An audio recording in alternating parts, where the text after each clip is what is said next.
Hello বন্ধুরা, দেখুন আর 2 দিন থাকবে আমার বাড়িতে এই পুচু। তাই আমি আজকে সন্ধ্যায় ওদের মা, বাবা আর সন্তান তিনজনকে এক কাছে এখন রেখে দিয়েছি। বাবা,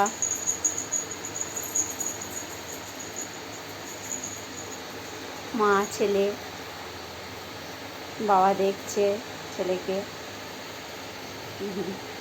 কত সুন্দর ওদের মা, বাবা আর ছেলে।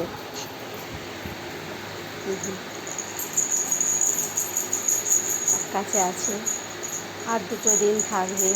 তাই আমি ভাবলাম ওরা তিনজনে এক কাছেই এখন 2 দিন থাকুক। তাই আমি সন্ধ্যে থেকে ওদের মা, বাবা, ছেলেকে এক কাছে রেখেছি। মায়ের সাথে খেলা করছে, বাবার সাথে এখন খুব একটা ভালো পরিচয় হয়নি।